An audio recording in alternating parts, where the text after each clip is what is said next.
Estamos de regreso a un punto y contrapunto. En 1995, las advertencias de la inminente quiebra del IMSS y la imposibilidad de garantizar pensiones y jubilaciones a trabajadoras y trabajadores impulsó una reforma al sistema.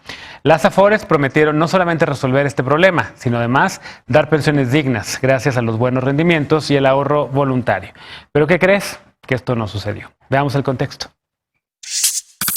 Para frenar una nueva crisis en el sistema de pensiones, el gobierno federal busca realizar una reforma para evitar que los trabajadores reciban pensiones incompletas a partir del 2023. No van a recibir los trabajadores lo que ahorraron, lo que se les descontó. Este martes, el presidente López Obrador advirtió una crisis, por lo que su administración elabora una propuesta con el sector empresarial para que todos los mexicanos puedan acceder al sistema de pensiones, incluso quienes trabajan en el sector informal. Durante la administración de Ernesto Zedillo, se aprobó una reforma al sistema de pensiones del Instituto Mexicano del Seguro Social. Desde 1997, las aportaciones del sistema de ahorro para el retiro son administradas por empresas privadas con la promesa de aumentar el monto ahorrado con inversiones rentables, pero eso no sucedió. El rendimiento promedio anual acumulado en términos reales desde que se implementó este sistema es de 5.3%. Según Gustavo de Hoyos, presidente de Coparmex, solo el 25% de los trabajadores que cotizaron a partir de 1997 podrán recibir una pensión. De Hoyos señaló que los empresarios siguen respaldando el sistema de Afores, pero que demandan una nueva reforma para que el sistema sea sostenible, que se incremente el monto de ahorro, que actualmente es 2 o 3 veces menor al promedio internacional, y que se incluya a quienes trabajan de manera independiente. Punto y contrapunto. Segundo tema a discutir esta noche, y vaya que causó confusión, vaya que hubo mucho revuelo. Una nota del periódico Reforma al inicio de esta semana, pues se anunciaba precisamente que la 4T quería acabar con las pensiones o algo así. Después hubo una aclaración por parte tanto de Zoé Robledo, director del IMSS, como del presidente López Obrador. Pero la verdad es que, a ver, de entrada, ¿quién tiene Afore de aquí de esta mesa? Yo, ¿no? Lisa. La única. Creo que es un poco uno de los males que tiene este país, ¿no? Que cada vez más la gente pues no tiene este privilegio de contar con un sistema para retiro.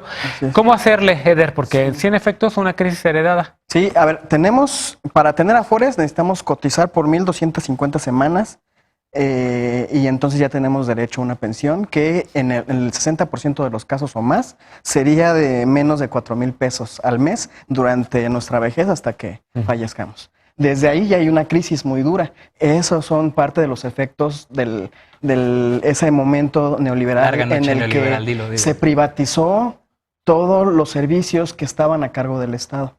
Esa es una de las grandes crisis que además yo he hablado ya en otros momentos del derecho al cuidado que se tendría que reconocer en la Constitución. Pues este es uno de los problemas que tenemos como generación. Efectivamente, la inmensa mayoría de nosotros, aunque estemos cotizando en el IMSS o en el ISSSTE, no tenemos segura la posibilidad de tener una pensión. Y ojo acá, efectivamente se reactivó todo esto por una tergiversación, no sé si malintencionado o no, para golpear a la 4T. Pero a finales del año pasado, sí hubo una propuesta legislativa que hubiera sido uno de los errores históricos, literalmente, de la 4T, en donde se iba a profundizar la crisis del sistema de pensiones, y ahí, honor a quien honor merece, el activismo bien documentado de Gibran Ramírez fue lo que evitó que se sucediera esta reforma. Y a partir de eso, entonces, hoy, por suerte, el presidente está haciendo un anuncio de que van a trabajar con los empresarios para hacer una propuesta diferente en donde todas las personas que coticen o no tengan derecho a la pensión. Ahora bien, yo veo un lado negativo ahí y creo que si no hay una reforma fiscal de fondo, con todo y la buena voluntad de los empresarios... Tema del que hemos hablado muy que no estoy muy convencido de la buena voluntad de los empresarios en este tema. No va a suceder porque es una cantidad exorbitante de dinero lo que se necesita para que el sector poblacional más grande en la historia en México, que es ahorita las juventudes, tengan una pensión cuando sean adultos mayores. Tenemos un problema grave ahí. Enorme. A ver, Lisa, ¿cómo lo ves tú? Decías en el corte que un amigo te decía que la única manera en la que va a tener un buen retiro es renunciando y muriéndose al mes. Exacto, él decía, ya llegué al punto en el cual puedo garantizarme un retiro digno si me jubilo hoy y me muero en un mes, porque básicamente los recursos con los que contaré pues me darán para sobrevivir ese mes, pero no más.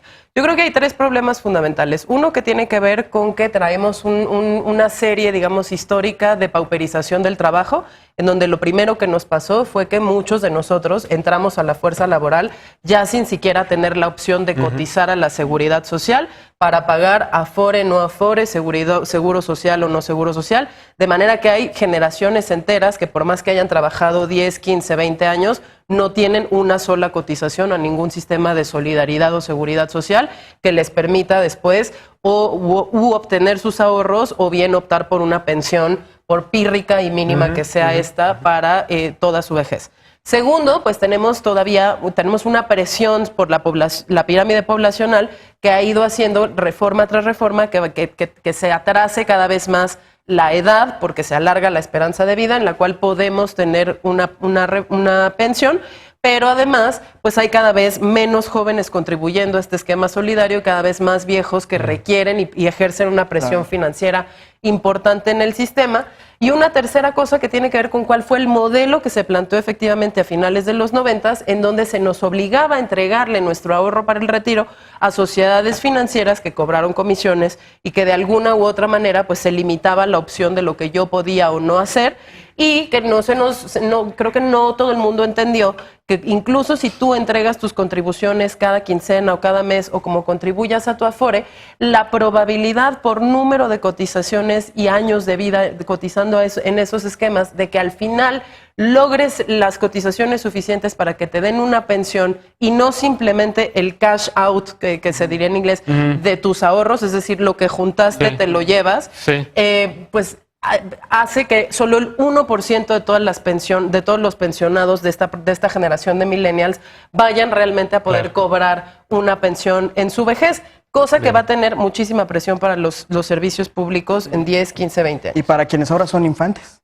Exacto. Lecona, ¿podrán resolver este tema, esta crisis heredada con estas propuestas o de plano estamos en una bomba de tiempo? No tengo la menor idea. Bueno, gracias, Viridiana. Qué bueno que Yo debo de admitir que estoy aprendiendo sobre el camino del tema. No es Tampoco quería debatir este tema, Lecona, hay que decirlo. No, yo dije que no entiendo. Sé que debo de entenderlo, lo estoy tratando de comprender, pero sí en el clavado de declaraciones y de cosas me encontré con este tuit que entiendo fue muy criticado del director de la CONSAR, Abraham Veladif, que tuiteó en octubre. El problema principal de México son los que no le echan ganas y quieren que papi gobierno les resuelva la vida. Ya nada más falta que quieran que los mantengan sus padres o hijos. Digo, si esta es la persona que está administrando las afores o que es el encargado del tema, pues podemos... ¿Ese es el actual, el de ahorita? El actual. No, bueno. Que hay que decirlo, no es un funcionario de ninguna forma de la 4T. O sea, su nombramiento precede a la elección del año antepasado, pero pues creo que nos da pista de por qué estamos en estas complejidades que nos cuenta Lisa, que nos cuenta Eder. Yo veo bien, por lo menos no encontré una crítica a este acuerdo que está tratando de tejer el presidente de la República con los empresarios, porque pues tienen que tener una responsabilidad. Y me recordaba yo del debate que hubo en Twitter hace poco, en diciembre, ¿no? De que se nos acusaba a los millennials y las generaciones de abajo como una generación de cristal, que no aguantan, ¿no? O que podrían estar, creo que en sintonía, esa estigmatización de nuestra generación con lo que dice un sujeto como el director de... La llamada filosofía del echaleganismo. Del echaleganismo. La verdad es que nos destrozaron, no quiero decir que todas las generaciones arriba de nosotros, sino ahora sí que diría de los de la noche larga noche neoliberal, nos arruinaron pues... sobre todo los que nacimos en el proceso neoliberal. Sí. Viri. Bueno, es un tema súper complejo el que tenemos que entrarle todos. Quisiera empezar, hoy que venía al programa le pregunté a mis amigos, que yo nací en 1990, sobre las pensiones, sobre las afores, y de verdad, o sea, no hay ni idea, y como dice Lecona, a lo mejor no sabemos porque pensamos que no nos va a impactar, y sí nos va a impactar, ¿no?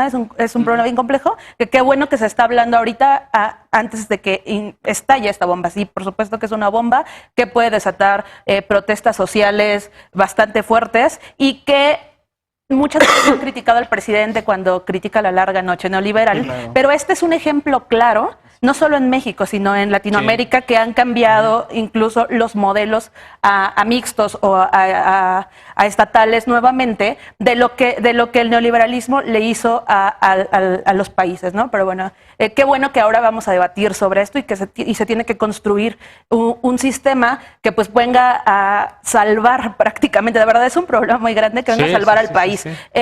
Yo escuché igual, como dice mi compañero, al secretario general de la CISA, Gibran, que ha trabajado, me parece, en este año que ha estado a cargo de la conferencia, sobre el tema de pensiones. Ellos incluso hablan de una propuesta para presentar al presidente. Él dice que se le va a presentar al presidente, aunque el presidente se le encargó al secretario de Hacienda. De verdad espero que exista una mesa multidisciplinaria, no solo con los funcionarios, con empresarios, como bien lo dictó el presidente, y con todos quienes queramos participar, ¿no?